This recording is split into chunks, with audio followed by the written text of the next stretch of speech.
आजी फार बिमार पडली म्हणून वापस आला लाहोरला. मग लाहोरला आल्यानंतर तिथं संडासला मारला. मग कलकत्त्याला गेला. मग कलकत्त्यावरून आग्र्याला आला. आग्र्यावरून दिल्लीला आला. दिल्लीला असेंब्लीत बॉम्ब टाकला. संडास मर्डर केस आणि वापस स्वतःच्या जन्मभूमीत वापस आला लाहोर. शेवटी त्याची जन्मभूमीनं त्याला वापस बोलवूनच घेतलं. जेलमध्ये आता केस सुरू झाली, संडास मर्डर केस. आणि केसचं नाव फार मजेदार. केसचं नाव काय होतं? Bhagat Singh versus king emperor.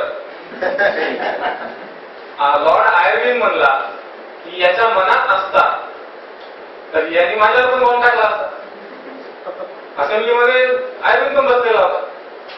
असेंब्लीमध्ये जवाहरलाल नेहरू, मोतीलाल नेहरू, मोहम्मद अली जिना सगळे नेते होते आपले. यांनी कोर्टामध्ये स्टेटमेंट दिलं. पहिले यांच्यावर ऍक्युजेशन टाकण्यात आलं की तुम्ही जे बॉम्ब टाकलाय ते बॉम्ब तुम्ही कोणाला तरी मारण्याच्या हेतूने टाकला होता. यांनी उत्तर दिलं आम्ही बॉम्ब बनवतो. बॉम्ब कसा बनवतात आम्हाला माहित आहे. आम्हाला जर मारायचं असतं तर आम्ही बॉम्ब त्या हिशोबाने बनवला असता. आणि मारायचं असतं तर मग चेक केला असता मी काम आमच्या हिशोबाने. आम्हाला मारायचं नव्हतं, आम्हाला फक्त धमाका करायचा होता. बॉम्बचे कंटेंट जे तुम्हाला भेटले त्याचा शोध घ्या. त्यांनी तरी पण त्यांना जन्मठेपेची शिक्षा झाली. ते अपेक्षितच होतं, ते होणार होतं. संडास मर्डर केस ओपन झाली. सगळे साथीदार पकडले गेले. सगळे साथीदार पकडले गेल्यानंतर एक घटनाक्रम सुरू झाला. दिल्लीमध्ये फार चांगली ट्रीटमेंट होती या दोघांना, बटू केशवर्धन आणि भगतसिंगला. रोज न्यूजपेपर भेटायचा, जे पाहिजे ते पुस्तकं भेटायचे, खायला सुद्धा व्यवस्थित भेटायचं. पॉलिटिकल बिझनेस दिल्लीचे बरी होती कंडिशन. इकडे लाहोरला बोरसाद जेलमध्ये आणल्यानंतर कंडिशन फार वाईट झाली. ठेके राहायचा अंगावर खायला असलेलं, जुन्या कैद्यांनी वापरलेले कपडे, रूमची कंडिशन जे सेल असते जेलमधला त्याची कंडिशन फार वाईट. त्यांनी सांगितले की जेलसाठी आपल्याला रिफॉर्म्स करायचे आणि याच्यासाठी आपल्याला हंगर स्ट्राईक करायची, आमरण उपोषण करायचं. आमरण उपोषण करायचं ठरलं. आमरण उपोषणाला सुरुवात करण्यात आली. जेव्हा बॉम्ब टाकण्यात आला होता तेव्हा चमनलाल नावाचा एक मोठा नेता होता. आपले वल्लभभाई पटेलचे मोठे भाऊ विठ्ठलभाई पटेल त्यावेळेस हे होते, स्पीकर होते त्यावेळेस असेंब्लीचे. कोणी म्हणजे लुनेटिक्स येडे बॉम्ब टाकून गेले, कोणी म्हणले अनॅर्किस्ट आहेत, अराजकतावादी आहेत. प्रश्न विचारला कोर्टामध्ये पहिला की तुम्ही आहे कोण? बोलता म्हणे तुम्ही एवढे पत्रकार टाकता, बॉम्ब टाकता, तुम्ही आहे कोण? अनॅर्किस्ट आहे, लुनेटिक्स आहे, इरिस्पॉन्सिबल युथ आहे, तुम्ही आहे कोण? भगतसिंग म्हणते आम्ही येडे नाही, आम्ही लुनेटिक्स नाही, आम्ही इरिस्पॉन्सिबल नाही. We are just serious students of history. आम्ही इतिहासाचे फक्त एक सिरियस विद्यार्थी आहोत जे स्वतःच्या देशाच्या कंडिशन्सचा प्रॉपर अभ्यास करून प्रत्येक गोष्ट कॅल्क्युलेट करून प्रत्येक पाऊल उचलतात. या उत्तरामागे फार मोठा अर्थ आहे. भगतसिंग कधी म्हणलं नाही मी कम्युनिस्ट आहे, त्यानं स्वतःच म्हणलं नाही आपण पण म्हणणार त्याला कम्युनिस्ट. कम्युनिस्ट फिलॉसॉफी त्यावेळेस फार डेव्हलप झालेली होती. कोणी पण यायचं म्हणायचं मी कम्युनिस्ट आहे फेम मिळवण्यासाठी. भगतसिंग म्हणलं नाही मी कम्युनिस्ट आहे, त्यानं कधी म्हणलं नाही मी रेव्होल्युशनरी आहे, त्यानं कधीच म्हणलं नाही मी टेररिस्ट आहे किंवा मी डेमोक्रॅटिक आहे, मी रिपब्लिकन आहे. त्यांना फक्त एकच म्हणते की मी एक हिस्ट्रीचा सिरियस स्टुडंट आहे जे इतिहासाकडे अनबयास पद्धतीने पाहतो, स्वतःच्या देशाची कंडिशन उघड्या डोळ्यांनी पाहतो आणि त्या हिशोबाने माझ्या मातृभूमीला मुक्त करण्यासाठी मी प्रयत्न करतो. इतका हंबल पीएम त्या माणसाचा. पुढे हंगर स्ट्राईक सुरू झाली. हंगर स्ट्राईक सुरू झाल्यानंतर एका माणसाचं नाव इथं घ्यावं वाटतंय. आता आपण असोसिएट्स मध्ये जाऊ. जतींद्रनाथ दास. जतींद्रनाथ दास हा माणूस बॉम्ब शिकवणार यांचा शिक्षक. हंगर स्ट्राईक सुरू कशामुळे झाली? कारण यांना सगळ्यांना गैरजिम्मेदार मानण्यात यायचं की तुम्ही फक्त गोळ्या घालाल. महात्मा गांधी म्हणायचे की लोकांना मारणं फार सोपं असते, गोळ्या घालणं फार सोपं असते. स्वतःला त्रास करून घेणं, दुसऱ्याचं मन परिवर्तन करण्यामध्ये किंवा स्वतःला टॉर्चर करून घेऊन स्वतःचे उद्दिष्ट साध्य करणं फार अवघड असते. जगाला दाखवण्यासाठी की क्रांतिकारी सुद्धा काही कमी नाही, त्याच्यासाठी या लोकांनी उपास सुरू केला. बहुतेक सगळ्या मित्रांना माहिती आहे माझ्या 63 दिवस उपास चालला जतींद्रनाथ दास. 40 दिवस झाले तेव्हा त्या माणसाच्या अंगामध्ये किती चिंता आली होती, इतका कमजोरी आली होती की त्यांना बेडवरून इकडच्या अंगावरून तिकडच्या अंगावर होऊन जाते. आता ही गोष्ट इतिहासात कोणी सांगायला कमीपणा वाटते, पण त्यांच्यातले सुद्धा काही साथीदार होते ज्यांनी हंगर स्ट्राईक उपोषण थोड्या दिवसांनी सोडून दिले. सहन होत नव्हतं. जतींद्रनाथ दासांनी पहिल्यापासून सांगून ठेवलं होतं की इथं जर तुम्ही एकदा सुरू झाले तर इथून माघार नाही. उपोषणाला गांधी बसलेले नाही की बाबासाहेब येतील 30 दिवसानंतर म्हणतील जाऊ द्या महात्माजी तुम्ही लिंबू पाणी पिऊन टाका. आपण मेलो तर फायदा इंग्रजांना जातो, इथून पडतीची वाट नाही. त्याच्यामुळं उपोषणाला जर बसत असाल तर विचार करून या. आणि त्याची चेतावणी फार महत्वाची ठरते. पंचपक्वान्नाचे ताटं त्यांच्या रूम मध्ये सरकवण्यात यायचे.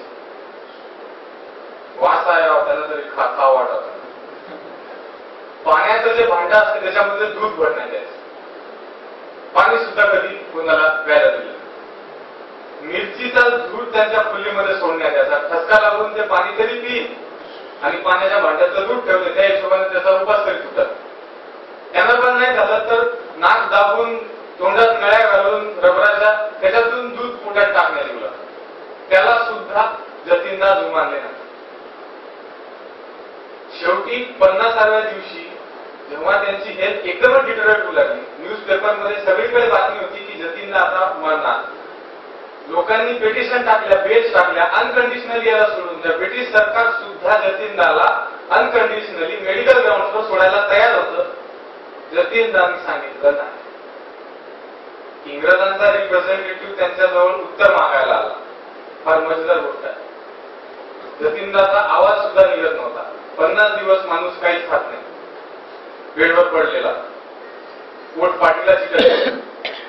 म्हणजे इंग्रज सरकारनं तुमचा रिप्लाय मागितलाय. काय रिप्लाय आहे तुमचा? जतीनदा म्हणाले इन्कलाब जिंदाबाद. हा रिप्लाय होता त्या माणसाचा. मेडिकल चेकअप करण्यात आलं. तुमच्या पोटामध्ये टॉक्सिन जमा झाले होते. शरीरामध्ये टॉक्सिन जमा होतात, बऱ्याच दिवस ते खाल्लं नाही. डॉक्टरने भगतसिंगला रिक्वेस्ट केली की म्हणे तुमचा मित्र जिवंत राहावा म्हणून त्याला ऍटलिस्ट एनेमा तरी करू द्या. एनेमा नावाची मेडिकल प्रोसिजर असते त्याच्यामधून पोटातले टॉक्सिन सगळे काढून घेणार. भगतसिंगनं तर स्वतः हे उपोषण सुरू केलं होतं. मागे घेण्याबद्दल तर म्हणू शकत नव्हतं. भगतसिंगनं त्यांना रिक्वेस्ट केली म्हणजे जतीनला एनेमा तरी करू द्या. जतीनला त्यावेळेस म्हणले की भगतसिंगला कोण नाही म्हणू शकत. त्यांनी एनेमा करू दिला. अजून 10 दिवस त्यांचे आयुष्य वाढले आणि 63व्या दिवशी जतीनदाचा मृत्यू झाला. पूर्ण भारत पेटला. सुभाषचंद्र बोस 600 रुपयाची त्यांनी तार पाठवली आणि त्यांचे शरीर लाहोरवरून कलकत्त्याला ट्रान्सफर करायला सांगितलं. गोस्टाल जेल मधून रेल्वे स्टेशन पर्यंत 4 लाख लोकांचं प्रोसेशन निघालं लाहोरमध्ये. बंगाली माणूस लाहोरमध्ये त्याच्याबद्दल प्रोसेशन निघालं. Train across the India Lahore पासून कलकत्त्यापर्यंत गेली. अशी एकही जमीन नव्हती ज्या जमिनीवर भारतीय लोक उभे राहून त्यांनी जतीनदाला ट्रेनमध्ये स्वतःची श्रद्धांजली वाहिली. कलकत्त्याला ट्रेन पोहोचली. कलकत्त्याला ट्रेन मधून त्यांचं शरीर उचलून घेण्यात आलं. शरीर नेऊ लागले लोक. ऑफिशियल आकडा ब्रिटिश सरकारच्या प्रेसमध्ये 6 लाख लोक होते. बरेच तास लागले त्या घाटापर्यंत न्यायला नदीच्या. प्रत्येक घरावर रस्त्यातल्या कलकत्त्यातल्या प्रत्येक घरावर लिहिण्यात आलं होतं की माझा पण मुलगा जतीनदा हो. हे जतीनदाचं मुलगा.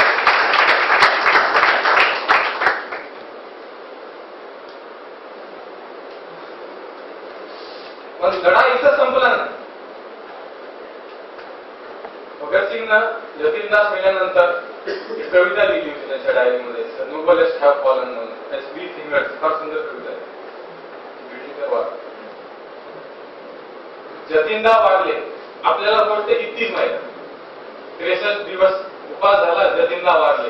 पण मित्रांनो, आमरण उपोषण तिथं संपलं नाही. ऍक्च्युली खरं सांगायचं झालं तर भारत सध्या फार गोष्ट करतो. आपल्याला फार वाटतं की जगाला उपोषणाची परंपरा आपण दिली की काही झालं तर बस म्हणजे महात्मा गांधींनी दिली, इन शॉर्ट सांगायचं. पण ओरिजिनली आमरण उपोषणाची स्वतःच जे सांगण्याचे मान्य करून घेण्याची परंपरा आयरिश रेव्होल्युशन दिली. आयर्लंडमध्ये जी रेव्होल्युशन झाली होती 1916 ते 1920 च्या दरम्यान मध्ये, त्या लोकांनी पहिले उपोषणाची परंपरा सुरू केली. टेरेन्स मॅक्सवेली नावाचा एक क्रांतिकारक होता, त्याचा वर्ल्ड रेकॉर्ड होता 97 डेज. 97व्या दिवशी तो क्रांतिकारी गेला उपोषणाच्या दिवशी. जेव्हा जतीनला इकडं वाढले तेव्हा टेरेन्स मॅक्सवेलीच्या बहिणीनं आयर्लंडवरून लेटर लिहिलं होतं त्याच्याकडे की माझा भाऊ एक मेला, आता माझा दुसरा भाऊ क्रांतीच्या मार्गावर बळी गेला. इंग्लंड सुद्धा हादरलं जतीनदाच्या परिणाम. जतीनदाच्या मृत्यूनंतर ही उपोषण सुरू राहिलं. विकिपीडियावर जासाल तर सर्च करा. आजच्या तारखेला भगतसिंग आणि बटुकेश्वर दत्त या दोघांचा वर्ल्ड रेकॉर्ड आहे आमरण उपोषणाचा. किती असत? 115 दिवस. 115 दिवसाचा आमरण उपोषणाचा रेकॉर्ड आहे. जे आतापर्यंत अनब्रेकेबल आहे आणि मला नाही वाटत फ्युचर मध्ये कोणी करू शकल, कारण लिंबू पाणी आता फार अवेलेबल आहे.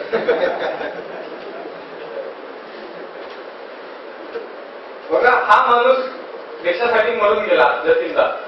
त्याची ओळख केव्हा होते? जेव्हा आपण भगतसिंगचं नाव घेतो 23 मार्चला फक्त आपण यांचं नाव घेतो.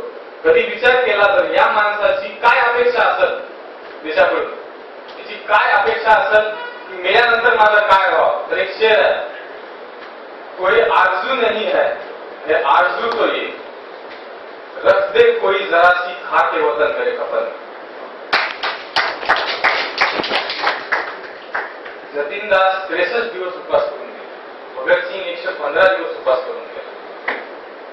एक गोष्ट माझ्या युपीएससीच्या मित्रांना माहित असेल, बाकीच्या मित्रांना माहित असेल. इलॉम शर्मिला नावाची एक बाई आहे मणिपूरची. 2000 पासून इसवी सन 2000 पासून ती बाई उपोषणाला बसली. 14 वर्ष झाली तिच्या उपोषणाला, टोटल 14 वर्ष. दिल्लीमध्ये तिला दवाखान्यात जबरदस्ती नळी टाकून फोर्सफुली फीड केला जाते. कशासाठी भांडते ती बाई? AFSP, arm forces special power आहे. तिच्या भागात गव्हर्नमेंटनं जबरदस्ती सैनिक लावलेले आहेत आणि ते सैनिक हटवण्यासाठी ती फक्त मागणी करते. तिची मागणी मान्य झाली नाही. तिची दखल कोणी घेतली नाही. तरुण वर्ग तिच्याकडे कधी विचारायला गेला? तरुण वर्ग कुठे जातो? 14 दिवस अण्णा बसली की तरुण वर्ग जातो. अण्णा 14 दिवस. पुढे त्या चळवळीचं काय झालं त्या वादात मला पडायचं नाही. पण हेतू शुद्ध आहे, कर्तव्य शुद्ध आहे, उपोषण 14 वर्षाचं आहे.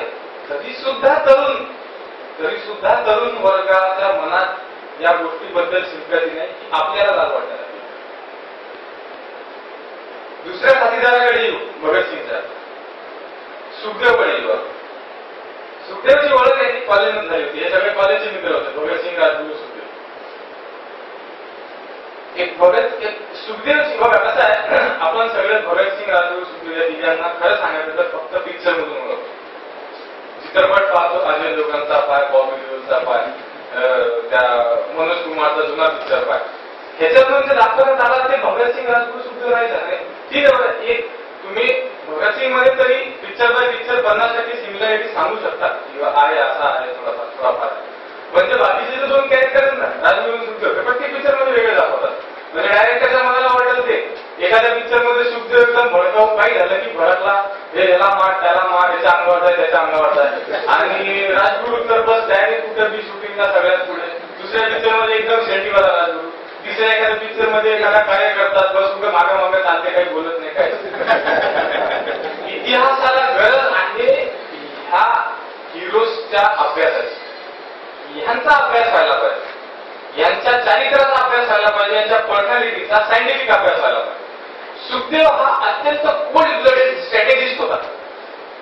एक स्ट्रॅटेजिस्ट कशाला म्हणतो आपण? जो प्रत्येक गोष्ट परफेक्टली प्लॅन करते. भगतसिंग आणि त्याच्यामध्ये फार मोठा वाद झाला होता सुखदेव बद्दल. आपल्या तिघांना वाटते जिगरी दोस्त होते. जिगरी दोस्त होते, पण यांची वैचारिक पातळी काय होती ही लक्षात घ्या. फक्त गोळ्या आणि बंदुका मारणारे हे लोक नव्हते. विक्टर हुगोचं एक नॉवेल आहे, त्या नॉवेलमध्ये इन्सिडन्स ऑफ कमोडिन एक झालेला आहे. कमोडिन नावाचा कॅरेक्टर असतो. तुम्हाला शॉर्टमध्ये स्टोरी सांगतो. कमोडिन नावाचा एक जज असतो. त्यांना रस्त्यावरून एक मुलगा उचललेला असतो, दत्तक घेतलेला असतो. त्या मुलाला तो वाढवतो. मोठा झाल्यानंतर तो मुलगा गुन्हेगारी करतो आणि त्याच्यानंतर त्याला जेल त्याच्यामध्ये कोर्टात आणण्यात येतं आणि कोर्टात आणल्यानंतर त्याला फाशीची सजा सुनावली जाते. पिता मुलाला फाशीची सजा सुनावतो.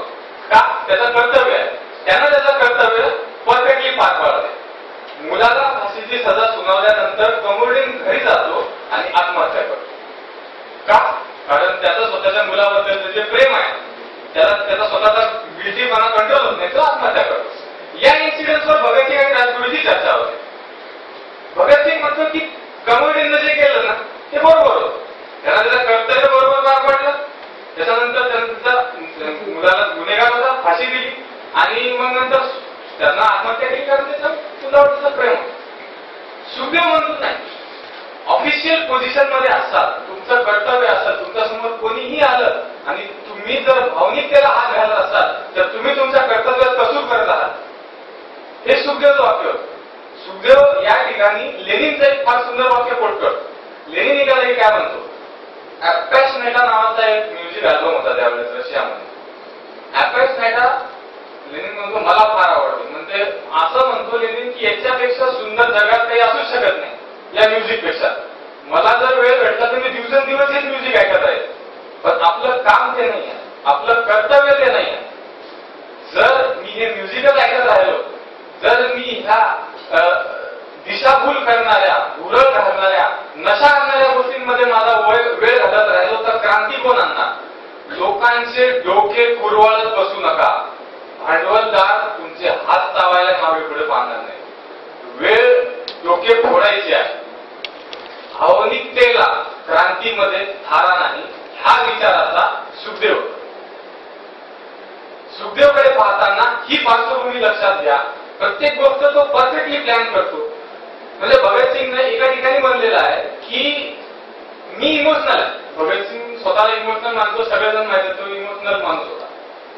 जर वेळ आली, माझं एका गोष्टीवर मत आहे, सुखदेवचं त्या गोष्टीवर दुसरं मत आहे, तर मी नेहमी सुखदेवच्या मताने जातो. कारण तो प्रत्येक गोष्टीकडे ऑब्जेक्टिव्हली बघतो. म्हणजे ही गोष्ट डोक्यातून आपण काढून टाकायला पाहिजे की भगतसिंग या तिघांमध्ये लीडर होता आणि बाकी पण त्याचे कॉम्रेड्स होते. गोष्ट अशी नव्हती, तिघं सोबतच होते. सॉन्डर्स मर्डर केस मध्ये त्याला अटक झाली. असेंब्ली म्हणजे नंतर अटक झाली, पण असेंब्ली बॉम्बचा पण एक किस्सा सांगतो. असेंब्लीमध्ये बॉम्ब टाकायचा प्लॅन कुठं भरला? बिरोड कोटला, आज तिथं क्रिकेटचं स्टेडियम आहे. तिथं HSRAच्या मीटिंग व्हायचा आणि तिथं त्यांच्या सभा व्हायचा. प्लॅन असा ठरला की बॉम्ब टाकायचा आहे आणि दुसरा कोणीतरी जाणार, रामचरणदास जाणार आणि बटुकेश्वरदास जाणार. सुखदेवनं भगतसिंगला बाहेर बोलावलं. कारण तुझी तर प्लॅनिंग आहे म्हणजे सगळ्यात जास्त तू वाचलेलं आहे, कम्युनिझम तुला माहित आहे, लॉचा अभ्यास तू केलेला आहे, तिथं जर आर्ग्युमेंट करायची असेल तरी तू करू शकतो. ठरलं असं होतं की भगतसिंग येऊन देत राहिलं ते बोलून दाखवतील. सुखदेव एक वाक्य म्हणतो, फार सुंदर वाक्य आहे, जे बघा पूर्ण आयुष्य या लोकांनी स्वतःच देशाला डेडिकेट केले गेलेलं, पूर्ण आयुष्य डेडिकेट केलं. म्हणजे मरायला मागे पुढे लोकांनी पाहिलं याच्या पलीकडे काय बोलावं. यांनी एक वाक्य म्हणला सुखदेव भगतसिंगला, जुल्फों की छाव में जीने की लालच आ गई क्या भगतसिंग. म्हणजे विचार करू शकते का की भगतसिंगला पण कोणी असं वाक्य म्हणू शकते की जुल्फों की छाव में जीने की लालच आ गई क्या भगतसिंग. भगतसिंग त्याला काही बोलतात, त्याला फार वाईट वाटले की आपला इतका जवळचा मित्र माझ्या हेतूबद्दल शंका घेतो. आझादची जबरदस्ती होती म्हणून भगतसिंग मागा घेतली होती. सुखदेव बाहेर पार्टीच्या कामाला गेला, वापस आला तेव्हा कळालं की भगतसिंगच जाणार. मग तेव्हा भगतसिंग त्याच्याकडे पाहून हसला आणि सुखदेव सुद्धा त्यांना रिस्पॉन्स. ही या दोघांची मैत्री होती. त्यांचे डिस्कशन्स पुस्तकांवर व्हायचे. आपले डिस्कशन्स कशावर होतात ते आपल्याला सांगत.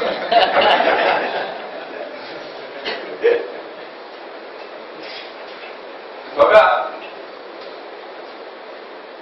अटक झाल्यानंतर सॉन्डर्स केसचा जेव्हा खटला चालू झाला, खटला संपत आला, तेव्हा एक अशी पॉसिबिलिटी उदयाला आली की कदाचित असं होऊ शकते की राजगुरू आणि भगतसिंगला फाशी होईल आणि सुखदेवला जन्म निघतो.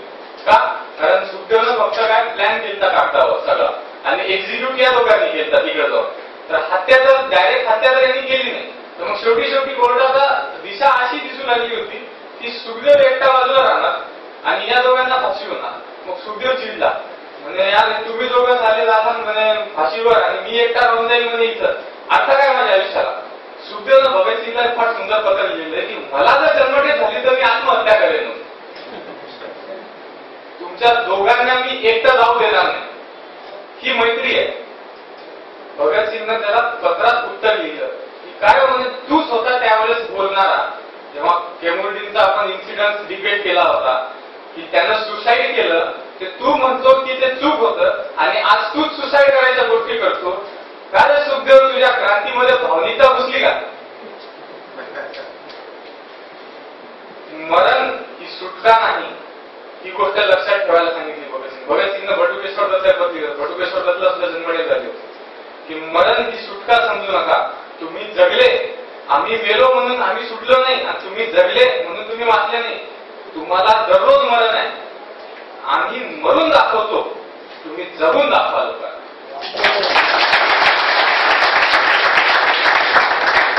सुखदेवचं काम काय आहे? सुखदेव म्हणतो की मी जेलमध्ये राहून माझी घुसमट होते. भगतसिंग म्हणतो अरे बाहेर राहून तरी कोणतं तुला चांगलं वाटते, देशातलं तरी कोणतं वातावरण तुझ्या क्रांतीच्या विचारांसाठी पोषक आहे. आपलं काम आहे आपले विचार लोकांपर्यंत पोहोचवणं, आपलं काम आहे बहुजनांचं राज्य आणणं. ते राज्य जोपर्यंत येत नाही तोपर्यंत आपल्याला झटत राहायचं आहे. ते इथं असो, नरकात असो का स्वर्गात असो, आपलं काम संपत नाही.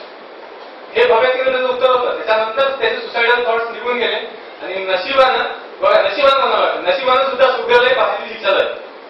फाशीच्या शिक्षा होताना काय झालं ते पण मला मजेदार इन्सिडेंट. 3 जणांना फाशीच्या तख्तावर चढवण्यात आलं आणि तिथं विचारलं की पहिले कोण जाणार. सुसाइडल थॉट घेणारा सुखदेव म्हणाला पहिले मी जाणार. पहिले 3 फाशीवर सुखदेव गेला. त्याच्यासाठी एक शेर म्हणतो, मरने के बाद भी मेरी आंखें खुली रहे, मरने के बाद भी मेरी आंखें खुली रहे, आदत जो पड़ गई है आजादी तेरे इंतजार.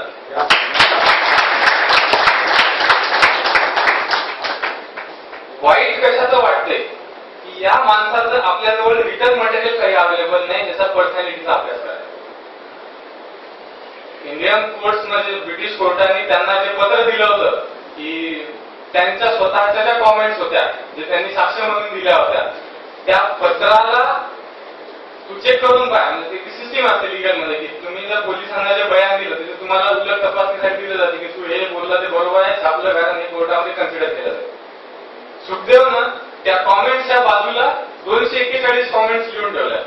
फक्त तेवढंच आज आपल्याला अवेलेबल आहे. सुखदेवनं जे काही लिहिलेलं आहे तेवढ्याच गोष्टीवरून आतापर्यंत मी जे काही सांगितलं ही सुखदेवची पर्सनॅलिटी बाहेर आलेली. पुढे जाऊन एक गोष्ट अशी झाली होती, महात्मा गांधी भगतसिंगची फाशी रद्द करू शकले असते, महात्मा गांधी भगतसिंगला माफी मिळवून देऊ शकले असते. ही घटना सुरू होती. बरेच जण माफीचा अर्ज हे करत होते, बरेच जण म्हणत होते की बापू तुम्ही व्हाईसरॉयला बोला, या 3 पोरांची फाशी रद्द करा, यांची काही चूक नाही, यांनी जे केलं ते क्रांतीच्या मार्गात केलं. यावेळेस बापूंचं काय म्हणणं होतं, बापूंनी आयर्विनला एक पत्र लिहिलं होतं की माझ्याशी रिव्होल्युशनरी मुवमेंट क्रांतिकारी जे आहेत मोठे मोठे क्रांतिकारी ते मला बोलले आणि त्यांनी असं म्हणलंय की जर तुम्ही या 3 फाशी रद्द करून यांना जन्मठेप देसाल तर आम्ही हिंसेचा मार्ग सोडून देऊ आणि तुम्ही या 3 फाशीची सजा रद्द करून द्या. आणि पुढे असं महात्मा गांधी एक तर्क लावतात की हजारो जणांचा म्हणजे हजारो जण कोणते जे क्रांतिकारी ब्रिटिश मारणार होते, हजारो जणांचा जीव वाचवण्यासाठी जर तुम्हाला 3 जीव सोडावा लागत असेल तर काय हरकत आहे, सोडून द्या. हा तर्क महात्मा गांधींनी मांडला. हे पत्र ट्रायब्युन मध्ये पब्लिश झालं. हे पत्र आहे सुद्धा अजूनही आहे. सुखदेवनं महात्मा गांधीला एक ओपन लेटर लिहिलं. ओपन लेटर म्हणजे न्यूजपेपरला डायरेक्ट हे पब्लिश करा आणि महात्मा गांधीला सांगितलं तुम्ही पब्लिक मध्ये उत्तर द्या. हे पत्र असं लिहिलं होतं हे कोणाला माहिती नाही. या एका पत्रातून या माणसाची सायकोलॉजी समजते. बघा काय म्हणतो सुखदेव, मोस्ट ग्रेसियस महात्माजी, हे सुरुवात आहे त्याच्यात की महादयाळू बापूजी, तुम्ही आमची फाशी वाचवण्यासाठी प्रयत्न करीत आहात याच्यापेक्षा आनंदाची गोष्ट मला काय असू शकते. पण मी तुम्हाला एक गोष्ट आठवण करून देऊ इच्छितो की सदयोगानं म्हणजे माझ्या नशिबाने आम्ही तिघं फोकस मध्ये आलेलो आहोत. पण गेल्या 50 वर्षापासून गदर मुवमेंटचे, युगांतर मुवमेंटचे, अनुशीलन समितीचे, मित्रमेळाचे हजारो क्रांतिकारक जेलमध्ये बंद आहेत, ज्यांच्या जन्मठेपेच्या शिक्षा संपून सुद्धा 12-12 वर्ष झालेले. याच्याबद्दल तुम्ही काऊन नाही बोलत? सडत आहेत आमचे लोक, जेलमध्ये मरत आहेत, त्यांच्याबद्दल तुम्ही का नाही बोलत? त्यांच्या लिगली सुटका करण्याबद्दल तुम्ही का नाही बोलत? त्यांची तुम्हाला भीती वाटते का? पुढे म्हणतो सुखदेव म्हणतो की तुम्ही असं क्लेम करता की तुम्ही एखाद्या मोठ्या रेव्होल्युशनरीला बोलले आहात आणि ते क्रांतीचा मार्ग सोडायला तयार आहेत आमच्या तिघांची फाशी झाल्याशिवाय जर सोडली तुम्ही तर. म्हणजे महात्माजी गेले 50 वर्ष आम्ही सशस्त्र क्रांतीचा लढा देत आहोत. आम्ही जीवाची पर्वा करणारे लोक नाही. आणि कृपा करून त्या क्रांतिकारकांचे नावं सांगा ज्यांनी सशस्त्र क्रांतीचा लढा सोडण्याचं तुम्हाला आश्वासन दिलं. तुमच्यापेक्षा क्रांतिकारींना मी जास्त ओळखतो. माझ्या माहितीतला एकही असा क्रांतिकारी नाही जे आमच्या तिघांच्या जीवासाठी पूर्ण क्रांतिकारी चळवळ सोडायचं वचन दिलं. हे महात्मा गांधीला त्यांनी उत्तर दिलं. पुढे महात्मा गांधीला त्यांनी 2 पर्याय देते. म्हणजे कृपा करा महात्माजी या 2 पैकी एक पर्याय निवडा. एक तर खरंच कोणत्या तरी क्रांतिकारकाला जाऊन बोला की काय करायला पाहिजे, नाही तर आम्हाला आमच्या हालवर सोडून द्या, आम्ही स्वतःची काळजी घेऊ शकतो. मला असं वाटते, म्हणजे सुखदेव असं म्हणतो की मला असं वाटते की निदान तुम्ही तरी आम्हाला मूर्ख समजत नाही, निदान तुम्ही तरी आम्हाला आता काही करून समजत नाही. आम्ही जे काही केलेलं आहे ते प्रत्येक गोष्ट कॅल्क्युलेट करून प्रत्येक पाऊल उचललं आहे. आमच्या प्रत्येक कृत्याचा परिणाम आम्हाला माहित आहे आणि आमच्या तिघांची गोष्ट झाली तर आम्ही तर जीव द्यायला आलेलो आहोत. तुम्ही काय आम्हाला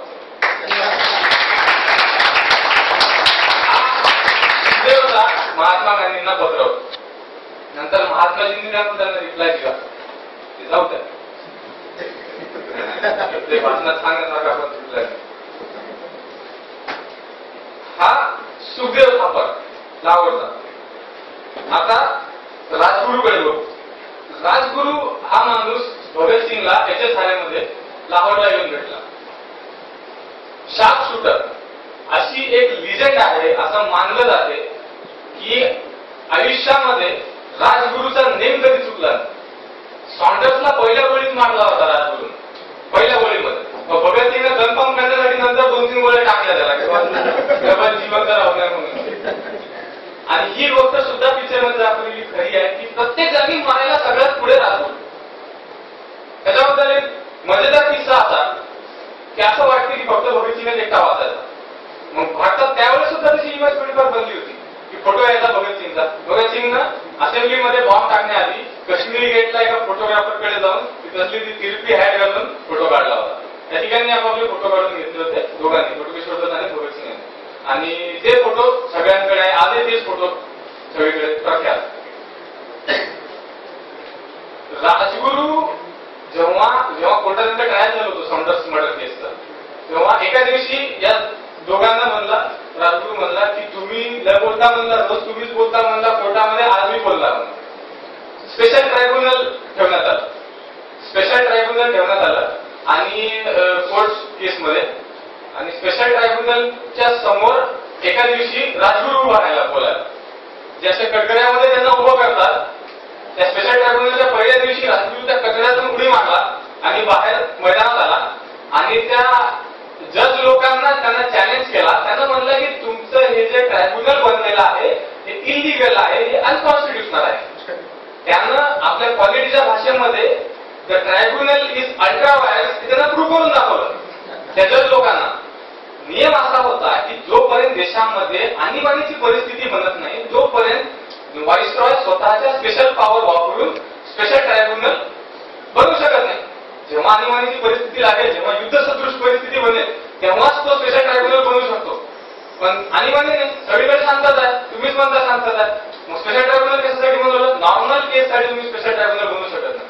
ऑब्व्हियसली कोर्टाचे 3 जज होते, त्यांनी त्याची केस म्हणजे त्याची जी पेटिशन होती इलिगॅलिटी ऍक्सेप्ट नाही केली, रिजेक्ट केली. त्याच्यानंतर राजगुरूनं मराठीत शिव्या द्यायला सुरू करून दिली, मराठी बोलायला सुरू करून दिला. वर्ल्ड स्ट्रीम नावाचा जज होता, म्हणला I don't get your language, please speak in English. Rajguru म्हणला मला इंग्लिश येत नाही, मी मराठीतच बोलणार. तुम्हाला गरज असेल तर इंटरप्रिटर बोलवा, त्याला 2 भाषा समजतात. मी मराठी माणूस आहे, मी मराठीतच बोलणार. आणि याची दुसरी बाजू अशी होती की भगतसिंग जेव्हा बोलायचा, भगतसिंग हिंदीत बोलायचा, शुद्ध हिंदीमध्ये बोलायचा. आणि जेव्हा शिवे द्यायचा ना, तेव्हा शिवे इंग्लिशमध्ये द्यायचा. तर मग एका पडशीने विचारलं की काय बाबा तू शिवे इंग्लिशमध्ये काऊन देतो? तर म्हणजे तुम्हाला कळलं, तुम्हाला शिवे द्यायला काय बोलतो ते नाही कळलं तरी चाललंय, पण ऍटलीस्ट शिव्या तुम्हाला देतो हे तरी कळायला पाहिजे, म्हणून इंग्लिशमध्ये शिव्या देतो. हे बघा तिथं शिकते मिळत.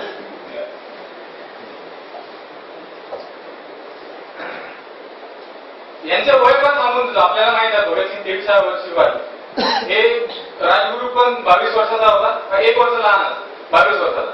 आणि आपला सुखदेव सुद्धा 23 वर्षाचा होता. बघा दुर्दैवाची गोष्ट अशी आहे, पवाडे गातो आपण, आटकेपार झेंडा लावला म्हणे मराठ्याने. रघुनाथरावांनी आटकेपार झेंडा लावला. काय फायदा झाला त्या आटकेपार झेंडा लावला? एक मराठी माणूस लाहोर मध्ये जाऊन तिथं झेंडे काढून येतो, तिथल्या कोर्टामध्ये जाऊन इंग्रज सरकार समोर मराठीत शिव्या देऊन येतो. आपल्याला अभिमान रघुनाथरावांचा असायला पाहिजे, राजगुरूचा असायला पाहिजे, ही गोष्ट आपण ठरवायची. राजगुरूचा आपल्याला कुठं आज पुतळा दिसत नाही, त्याचं जन्म ठिकाण गेलेलं आहे, त्याच्याबद्दल एकही पॉलिटिकल चांगला डॉक्युमेंट नाही, त्याच्यावर रिसर्च करून लिहिण्यात आलेलं एकही पुस्तक नाही. महाराष्ट्र इतिहासावर जगतो असं म्हणलं जाते. आचार्य आता एका ठिकाणी म्हणले होते की बाकीच्या राज्यांना भूगोल असेल, महाराष्ट्राला इतिहास आहे. आपण आपला इतिहास विसरत असेल तर आपलं भविष्य अंधारात राहील, ही गोष्ट लक्षात ठेवा. राजगुरू नंतर एक कॅरेक्टर बद्दल बोलायचं झालं तर सगळ्यांचं आवडतं कॅरेक्टर चंद्रशेखर आझाद. पैलवान गडी, बहुरूपिया, हेच बदलायला 1 नंबर. आणि सरकारचं 30,000 रुपये रोख इनाम. काकोडी रॉबरीमध्ये सुद्धा होता, याच्याने येणं सुरू केलं. रामप्रसाद बिस्मिल, अशफाकुल्ला, म्हणजे याच्यामध्ये सगळ्यात सिनियर तोच होता. पण मजेदार गोष्ट, सिनियर म्हणजे आपल्याला वाटते तर फोटो बिटो पण त्यांना वाटतं वय वगैरे किती 40 वगैरे असं. 30 फेब्रुवारी 1931 म्हणजे भगतसिंगच्या आधीच वाटले ऍक्च्युली चंद्रशेखर आझाद, त्यांचं वय त्यावेळेस 27 वर्ष होतं. हे जे सगळे जे लोक वाढले यांचं जर वय बघतात तर बघा, विचार करा. अशफाकुल्ला खान, रामप्रसाद बिस्मिल 22-23 वर्ष, हे तिन्ही कार्यकर्ते 22-23 वर्ष, चंद्रशेखर आझाद 27 वर्ष, जतीनदा 25 वर्ष. आपले मी 25 वर्ष झाले जवळपास. काय केलं आपण? विचार करायची गोष्ट आहे. आता बघा, एक गोष्ट अजून, एक पॅरामीटर दुसरा सांगतो आझादचा, की आपल्याला असं वाटते की फोकस मध्ये जेव्हा आपण एका दिशेने विचार करतो, बायनरी मध्ये विचार करतो आपण, 0 आणि 1, 0 आणि 1. कसं आहे, इकडे ट्रायल सुरू होतं मध्ये जेलमध्ये, भगतसिंग, राजगुरू, सुखदेव सर केस सुरू होती आणि आझाद बाहेर होता. त्या आझाद फार मजेदार माणूस होता. याला कधी सुटकेचे प्रश्न पडले नाही, याला कधी पळून जायचे प्रश्न पडले नाही, आणि याला पकडणं तर इम्पॉसिबलच होतं जवळपास. लाहोरला जेव्हा सॉन्डर्स मर्डर केस झाली तेव्हा पळून जायचा बेकार प्लॅन एकदम भगतसिंग आणि सुखदेवला बनवावा लागला. आझाद बरोबर निसटला. असेंब्ली बॉम्ब नंतर सुद्धा बरोबर निसटला. सगळे पकडले गेले, राजगुरू बिजगुरू सगळे पकडले गेले, पण आझाद शेवटपर्यंत बाहेर राहिला. आझाद बाहेर राहिला. आझाद बद्दल ही गोष्ट लक्षात ठेवा की जेव्हा या दोघांचं ट्रायल सुरू होतं तेव्हा आझाद त्या बाहेर रिकामा लपून बसल्याचं नव्हता. त्यांना बाहेर काय उद्योग केले ते सांगतो. व्हाईसरॉय आयर्विन, आता व्हाईसरॉयला धमाका द्यायचा आणि त्याला ऐकवायचं काम तर झालेलं होतं. मग पुढे आता भगतसिंगला तर फाशी होणार, मग दुसरा धमाका करू, आझादचा प्लॅन. त्यानं काय आयडिया केला असेल, रशियामधून इलेक्ट्रिक टाइम बॉम्बची टेक्नॉलॉजी शिकून आला, म्हणजे शिकून घेतली, शिकून जो माणूस आला त्याच्याकडून शिकून घेतली आणि डायरेक्ट लॉर्ड आयर्विनचा जे ट्रेनचा डब्बा होता त्याला त्यानं इलेक्ट्रिक बॉम्ब लावून टाकला. ही गोष्ट माहीतच नाही कोणाला. ऐन टाइमावर आयर्विनचा डब्बा बदलला म्हणून आयर्विन वाचला. दुसरी गोष्ट, यांना प्लॅन केला होता की हे आणि भगवती चरण मोरा यांनी प्लॅन केला की आता पण बस झालं, याला फाशीची शिक्षा झाली, सगळ्या देशामध्ये भगतसिंगची हवा पसरली, भगतसिंगचं काम झालं, हे 3 पोरं देशाच्या लय कामाचे मेले नाही पाहिजे. एक आयडिया करू म्हणले भगवती चरण मोरा आणि चंद्रशेखर आझाद. बॉम्ब टाकून म्हणले लाहोरच्या जेलवर, भिंत फोडू म्हणले तिथली आणि यांना डायरेक्ट पळून घेऊन जाऊ म्हणजे दिवसा ठेवल्या, कोणाला भयाची गरज नाही. खतरनाक प्लॅन. त्याच्या आधी एक प्लॅन केला, एक अजीज नावाचा सुप्रिटेंडेंट ऑफ पोलीस होता, ज्याने जो मूळ साक्षीदार होता आणि जो केस हँडल करत होता लाहोरमध्ये. प्रोसिडिंग झाल्यानंतर तो माणूस कोर्टाच्या बाहेर निघाला, सुप्रिटेंडेंट ऑफ पोलीस, त्याचे कॉन्स्टेबल आजूबाजूला होते. आझाद त्याच्या समोर आला डायरेक्ट, त्या कोर्टाच्या समोर त्याच्या समोर उभा राहिला आणि पॉइंट ब्लँक रेंजवर त्याच्याकडे फायर केला. त्याचा नशीब, तो माणूस वाचला, बाजूला सरकला, निशाणा सुटला, काय झालं असेल त्यास. कॉन्स्टेबल गेला त्याच्या बाजूचा, पण आधीच वाचला. किती दुर्दैव म्हणा बघा. एक त्या आधीचा प्लॅन फेल झाला, 2 आयर्विनचा प्लॅन फेल झाला बॉम्ब उडवायचा, 3रा प्लॅन होता बॉम्ब टाकून जेल फोडून भगतसिंगला पळवायचा. नदीच्या काठाला हे प्रॅक्टिस करू लागले बॉम्ब फेकायचे वगैरे. एक बॉम्ब लूज पिनचा होता, भगवती चरण मोराच्या हातात तो बॉम्ब फुटला आणि भगवती चरण मोरा जागेवर संपला. तो सुद्धा प्लॅन इम्मॅटर अस्तित्वात आला. ही भारतीय इतिहासाचं दुर्दैव आहे. जर याच्यामधला एकही प्लॅन सक्सेस झाला असता तर आज काहीतरी चित्र वेगळंच असतं.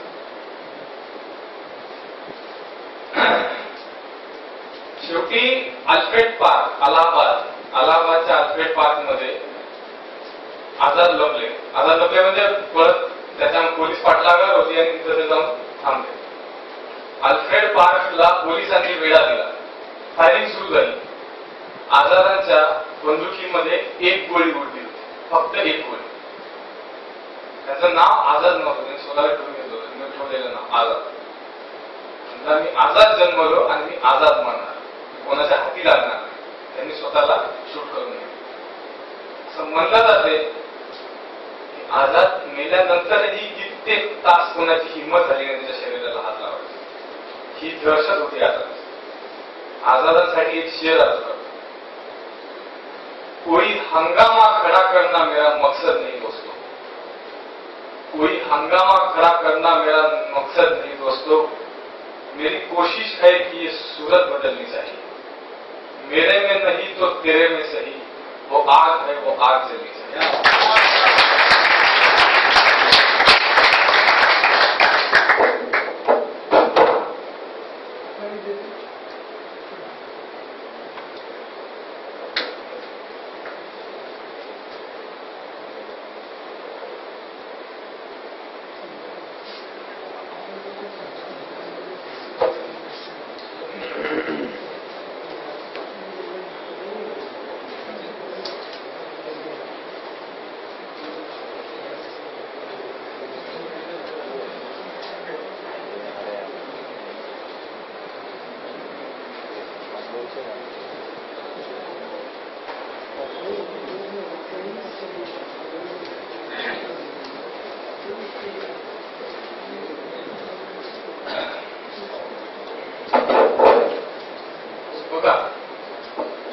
क्रांतिकारी म्हणून बघणे एक आयाम.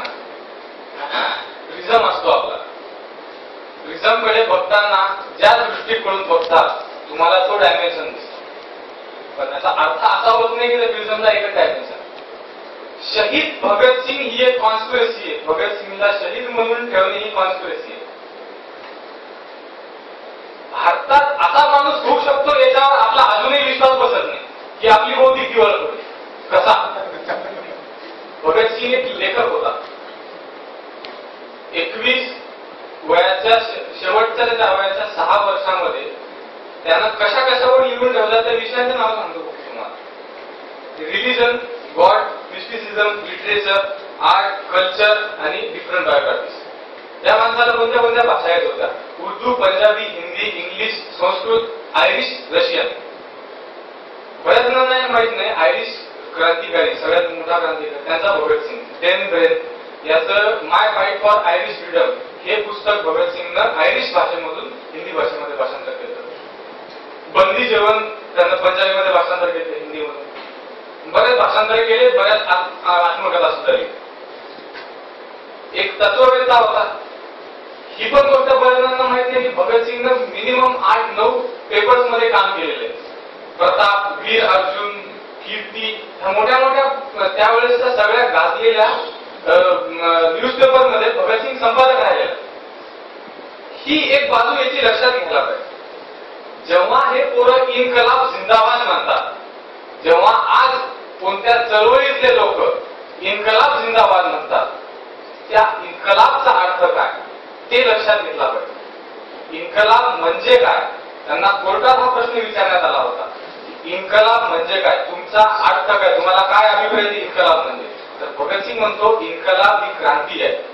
इन्कलाब ही क्रांती आहे प्रोलेटेरियाचं सर्व हरंत राज्य आणण्यासाठी. इन्कलाब ही आवाज आहे सामान्य माणसाचा. इन्कलाब हे संघर्ष आहे. इन्कलाब हे संघर्ष आहे हॅव्स आणि हॅव नॉट्स मधला. इन्कलाब तोपर्यंत थांबणार नाही जोपर्यंत कोणतं लेकरू उपाशी पोटी झोपणार.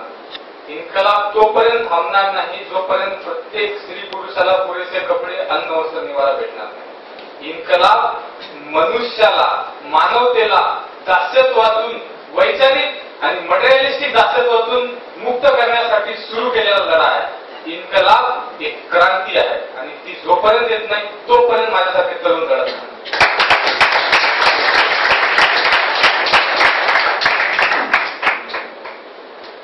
बघा अजूनही कॉन्ट्रोवर्सी चालू राहते. म्हणजे 83 वर्ष होऊन गेले, भाऊला जाऊ म्हणतात की कोणीतरी उठते पब्लिसिटीसाठी, भगतसिंग म्हणे टेररिस्ट होता.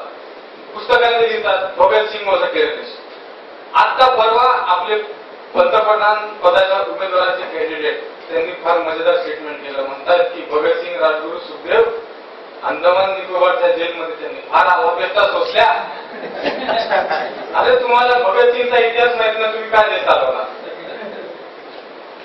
म्हणजे इतकी वाईट वाटत. 5वीच्या शंभऱ्या पोराला सुद्धा माहित असते की भगतसिंग, राजगुरू, सुखदेव कुठल्या जेलमध्ये होते. पुढचं मागचं माहित असो नसो. म्हणजे कमीत कमी अफजल खानाचं पोट फाडलं का साहित्य खानाचं पोट फाडलं, एवढे बेसिक तरी क्लिअर असले पाहिजे माझ्या बोलण्यासाठी.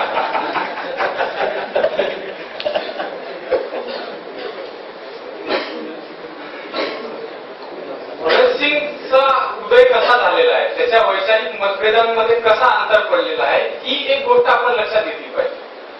तो एका ठिकाणी बोलतो की मी सुरुवातीला इंडिव्हिज्युअल टेररिझम मध्ये बिलीव्ह करत होतो. इंडिव्हिज्युअल टेररिझम म्हणजे कसा की आता राग येते आपल्याला एखाद्या गोष्टीचा, आपल्याला भरपूर गोष्टींचा राग येते. मेसमध्ये जेवायला खराब असेल तर राग येते, लिफ्ट चालू नसेल तर राग येते, बऱ्याच गोष्टींचा आपल्याला राग येते दैनंदिन जीवनामध्ये. मग त्याच्यातून जे उदयाला येते ते इंडिव्हिज्युअल टेररिझम आहे. म्हणजे जाय आणि भीड जाऊन डायरेक्ट जे आहे समोर दिसत जागा हान लोक, दिसत जागा हान लोक, हे इंडिव्हिज्युअल टेररिझम. इंडिव्हिज्युअल टेररिझम मध्ये, इंडिव्हिज्युअल रेव्होल्युशनरी वर्क मध्ये भगतसिंगचा पहिले बिलीफ होता. मला मी जेव्हा एकदम नवीन नवीन आलो होतो फील्ड मध्ये तेव्हा मला पण असं वाटायचं की आपण एकटाच काहीतरी अंगार करू. नंतर जशी फिलॉसॉफिकल मॅच्युरिटी आली त्याच्यानंतर ही गोष्ट त्याला कळून चुकली की इमोशनल एलिमेंट पासून दूर जायला लागते आणि जोपर्यंत जनमानसातून संघटनात्मक कार्य होत नाही तोपर्यंत बदल कधीच होत नाही. संघटनात्मक कार्य ही एक चावी आहे बदल घडवून आणण्यासाठी. Emotional revolutionary to scientific revolutionary हा एक भगतसिंगचा प्रवास आहे, हा डोक्यात घेतला पाहिजे. भगतसिंग एका ठिकाणी म्हणतो की मला जे टेररिस्ट म्हणतात त्याच्यासाठी मी एक उत्तर देतो की माझ्यामध्ये जितकी शक्ती आहे तितकी शक्ती पणाला लावून मी सांगतो की मी टेररिस्ट नाही. जर कधी मी इंडिव्हिज्युअल टेररिझमचा मार्ग घेतला असेल तर तो चुकीचा होता, मला कळून चुकलेला आहे आणि मास मुवमेंट शिवाय पर्याय नाही हे मला सुद्धा आता परफेक्टली कळून चुकलेला आहे. आणि व्हायलन्सचा यूज, हिंसेचा आणि शक्तीचा यूज तेव्हाच करायला पाहिजे जेव्हा ते अत्यंत आवश्यक आहे, हे सुद्धा मानणारे हे लोक.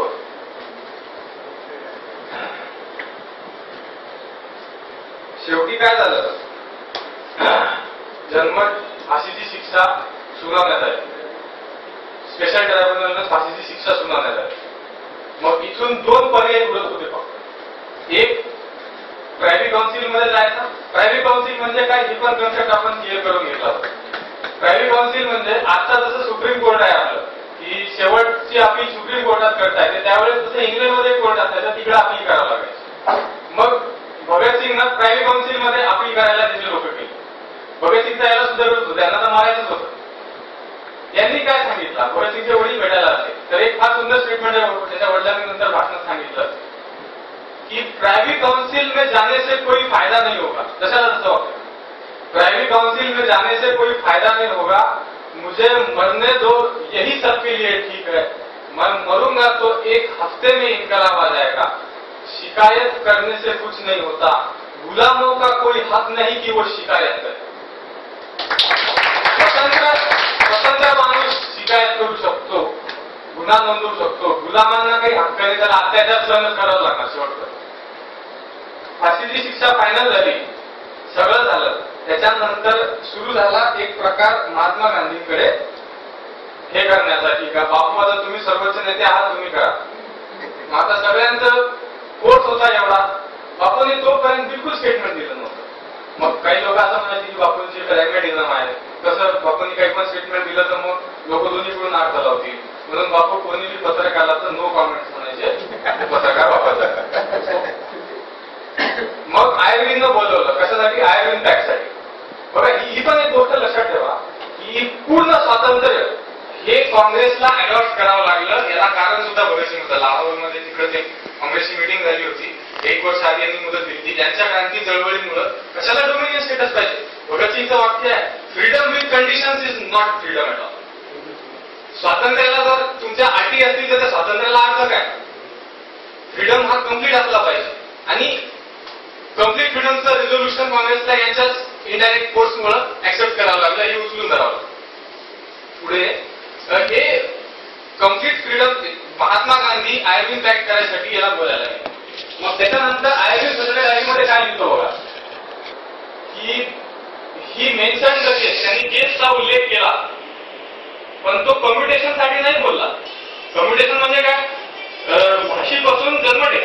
कम्युटेशन बद्दल बापू काहीच नाही बोलले. बापू बोलले की फक्त डिले करा, काँग्रेसचं सेशन होऊ द्या, मग यायला लटवा. काँग्रेसच्या सेशनच्या आधी लटवसाल तर आम्हाला प्रॉब्लेम होईल. ते इंडायरेक्ट बीजेपी सांगायला. पण त्यांनी एवढं लेटरमध्ये लिहून ठेवलं की बापूंनी कम्युटेशन बद्दल नाही बोलले, बापू फक्त इतकं बोलले की डिले होऊ शकते का. तर मी म्हणतो नाही होऊ शकत, मी तयारी नाही म्हणणार, कारण मला तर तुमचं नुकसान पाहिजे ना सरळ सरळ. मग मदन मोहन मालवीय, तेज बहादूर सप्रू, मोतीलाल नेहरू या सगळे नेत्यांनी याच्यामध्ये बचावामध्ये भाषण दिले. ही पण गोष्ट एक लक्षात ठेवा की भगतसिंग आणि त्याच्या साथीदारांच्या बचावासाठी सगळ्यात आक्रमक लढा देणारा कोणता नेता असेल तुम्ही विचार पण करू शकत. मोहम्मद अली जिन्नानं सगळ्यात मोठा लढा दिला होता भगतसिंग आणि त्याच्या साथीदारांना वाचवण्यासाठी. आणि हे इतिहासाला माहित नाही, आपल्याला माहित नाही, त्याचा माहित असतो आपल्या कॉमन माणसाला माहिती. मोहम्मद अली जिन्नानं पार्लमेंटमध्ये भाषण दिलं की पॉलिटिकल प्रिझनरची तुमची डेफिनेशन काय. या युवकांना जर तुम्ही उपाशी मरू दिलं तर ब्रिटिश सरकारचे फार वाईट दिवस आहे. असो, बापूंनी काही स्टेटमेंट दिलं. मग कंडिशन फार भयानक होऊ लागली. नॅशनल आर्काइव्ह दिल्लीमध्ये एक पत्रक ठेवलेले, लखनौच्या 5 लाख लोकांनी सह्या करून दिल्या होत्या. आपण जे सह्या करून गोळा करतो ना तसलं की त्यांची फाशी रद्द करा म्हणून 5 लाख लोकांनी सह्या गोळा करून दिल्या होत्या. ते अजूनही नॅशनल आर्काइव्ह ठेवलेले आहे. सगळ्या देशांमध्ये कार्यक्रम सुरू होते, रद्द करा भगतसिंगची फाशी रद्द करा. त्यावेळेस मग आयर्विन टेन्शन मध्ये आला, म्हणजे सगळ्यात मेन माणूस काही बोलत नाही. त्याला पत्र लिहिलं, बापू तुमची पोझिशन या गोष्टीवर स्पष्ट करा, गांधीच्या केसवर काय म्हणायचं तुम्हाला. बापूंनी लेटर लिहिलं की आज सोमवार आहे, आज माझं मौन व्रत. नाही मजाक नाही, खरं सांगत की आज सोमवार आहे, आज माझा मौन व्रत आहे आणि तुम्ही जर म्हणत असाल तर मी आपल्याकडे येईन, पण तुमच्या प्रश्नाची उत्तर मी रिटर्न मध्ये देईन, मी बोलणार नाही. एवढंच केस बद्दल एक नाही दोन. मग नंतर सुखदेवचं लेटर आलं, ते मी आधी सांगितलं. मग सुखदेवांनी रिप्लाय दिला. काय होणार होतं ते केला नाही. फाशीची शिक्षा झाली. फाशीची शिक्षा झाल्यानंतर श्रद्धांजलीसाठी पत्रकार आले. बापूंनी तेव्हाही नो कॉमेंट सांगितलं. नंतर काँग्रेसच्या सेशनमध्ये बापू म्हणले की त्यांचं बलिदान फार मोठं आहे, पण त्यांचा मार्ग चुकीचा होता. नेहरूंनी त्यांचा गौरव केला, सुभाषबाबूंनी त्यांचा गौरव केला आणि पब्लिकला पॅसिफाय करण्यासाठी भगतसिंगच्या वडिलांचा काँग्रेसच्या सेशनमध्ये आणून सत्कार केला गेला. ही दुर्दैव होतं. काय होतं आपण ठरवलं. बापू भगतसिंगची फाशी रद्द करू शकले असते का नाही, हा इतिहासाला पडलेला फार मोठा प्रश्न आहे. माझं उत्तर त्याला रद्द करू शकले असते. का केलं नाही हा बापूंचा प्रश्न. पुढे काय झालं बघा, याच्यामधून पण एक मेंटॅलिटी कळून जाते की जेव्हा काँग्रेस सेशनमध्ये एक ठराव मांडला, सुभाषचंद्र बोसांनी ठराव मांडला, वल्लभभाई पटेल आणि सुभाषचंद्र बोस या दोघांनी ठराव मांडला की बॉस ह्या 3 पोरांनी देशासाठी बलिदान केलं, ऍटलिस्ट विचारक तत्ववेत्ते म्हणून नाही तर कमीत कमी फिलॉसॉफर म्हणून तरी आपण त्यांचा एक रोल बलिदान शहीद म्हणून ओळखायला पाहिजे. यांचा आपण मेमोरियल बांधू, यांची आपण समाधी बांधू, असं एक ठराव आणला. महात्मा गांधीनं ते ठराव रद्द करून टाकला. श्रद्धांजली देऊ पण मेमोरियल नाही बांधणार. मेमोरियल बांधलं तर 23 मार्चला लोक गोळा होतात आणि 23 मार्चला लोक गोळा झाले त्यांच्या डोक्यात क्रांतीच्या बिया पेरल्या. फाशीची डेट ठरली होती 24 मार्च. ऍक्च्युअल सजेमध्ये 24 मार्चची डेट, 24 मार्चला सकाळी सकाळी सजा देण्यात आली. शेवटची भेट घ्यायला भगतसिंगची फॅमिली त्याच्या सेलमध्ये आली. आई भगतसिंगची भाऊ झाली. ऑब्विसली कोणाची पण आई भाऊ कोणा. 23 वर्षाचा कोवळा मुलगा फाशीला जातो. त्याच्यात बहिणी, त्याचा छोटा भाऊ, कुलतार नावाचा त्याचा छोटा भाऊ होता, 10 वर्षाचा होता. त्याचा तर भगतसिंगवर फार. त्यानं म्हणायला लागलं की मला तुझ्यासोबत घेऊन चल फाशीवर, मला पण चढायचं. भगतसिंग तेव्हा त्याच्या आईला काय म्हणतो हे वाक्य बघा लक्षात घेण्याचं. भगतसिंग त्याच्या आईला म्हणतो की मी मेल्यानंतर माझं शरीर घ्यायला तू येऊ नको, कुलबीरला पाठव, म्हणजे दुसरा बोलण्याचा. जर लोकांना भगतसिंगची आई रडताना दिसली तर त्यांचा क्रांतीमधून विश्वास होतो.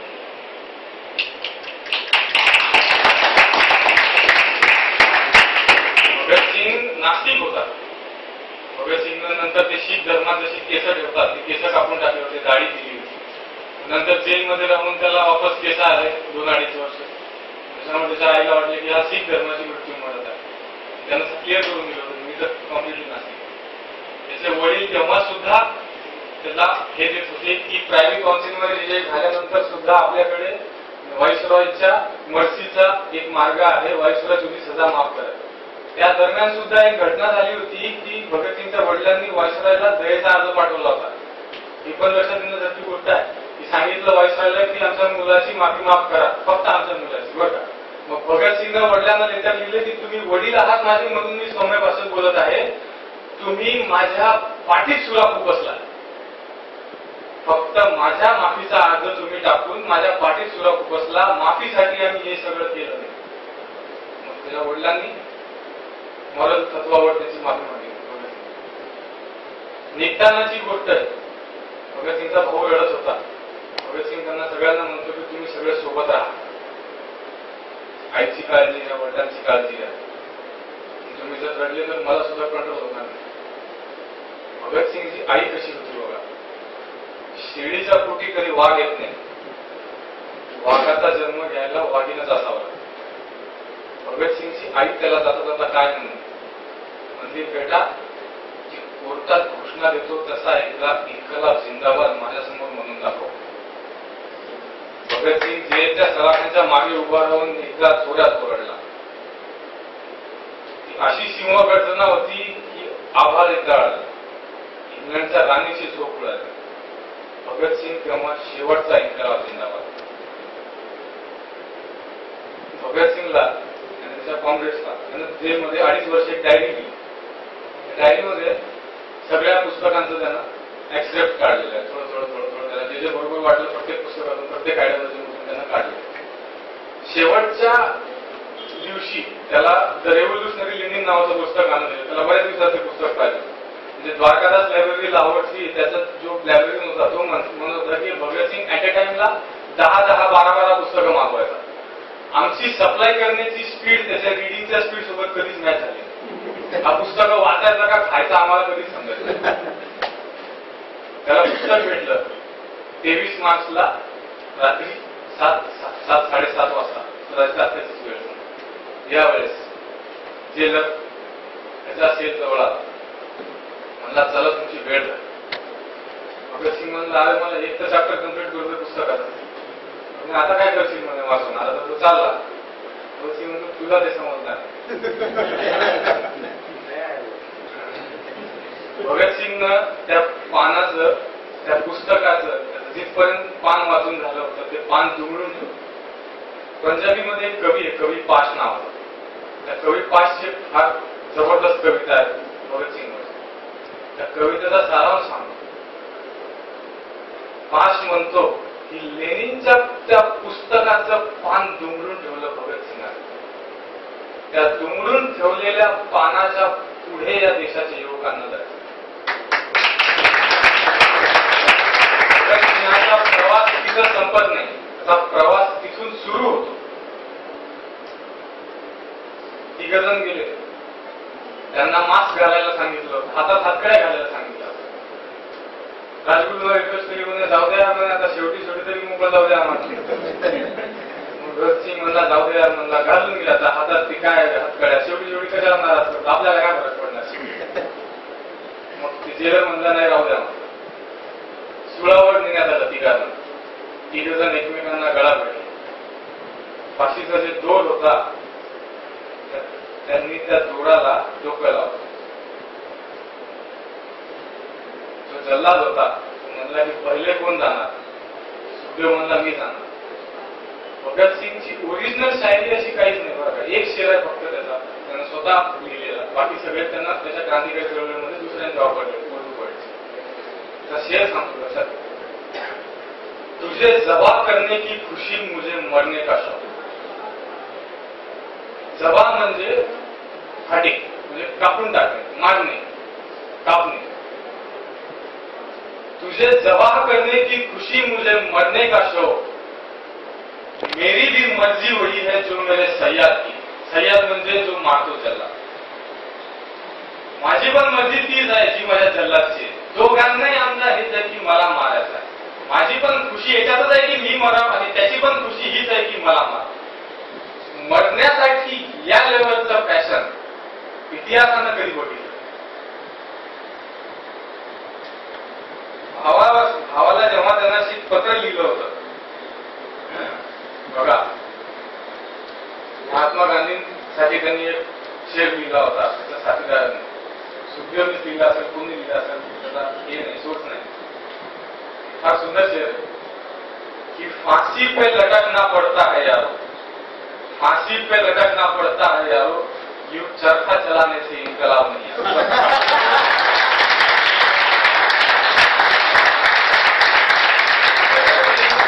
डायरीमध्ये लिहून ठेवतो 500 यार्डचं कापड, 500 यार्डचं सुती कापड मशीन विणण्याला 73 तास लागतात आणि तेच 500 यार्डचं कापड चरख्यावर विणायला 2300 तास लागतात. तुम्हाला कुठं जायचं? तुम्हाला भारत इंडस्ट्रियलाइज करायचा आहे? तुम्हाला वापस तिकडेच न्यायचा आहे? तुम्हाला लोकांना रोजगार उपलब्ध करून द्यायचा आहे का लोकांना अन्न पाणी उपलब्ध करून द्यायचं? यूं चरखा चलाने से इनकलाब नाही. भाऊ रडत होता भगतसिंगचा शेवटच्या भेटीच्या वेळेस आणि त्यानं त्याच्या भावाला पत्र लिहिलं. म्हणजे मग ते जेणेकरून पूर्ण त्याच्या फॅमिलीला पत्र. त्या पत्रामध्ये त्याच्या भावाला तो धीर देतो आणि म्हणतो की उसे ये फिक्र है हरदम नया तर्ज के जफा क्या. माफ करा सगळे शिवशाहीमध्ये उर्दू शब्द कारण त्यावेळेस त्यांची भाषा उर्दू फार असायची. तर्ज ए जफा क्या आहे म्हणजे टॉर्चर करण्याच्या पद्धती. सरकारला नेहमी ही फिकर पडलेली असते की यांना काय नवीन नवीन पद्धती शोधून मी टॉर्चर करतो. उन्हें ये फिक्र है हरदम नया तर्ज ए जफा क्या है. हमें भी शौक है देखे सितम की इंतहा क्या.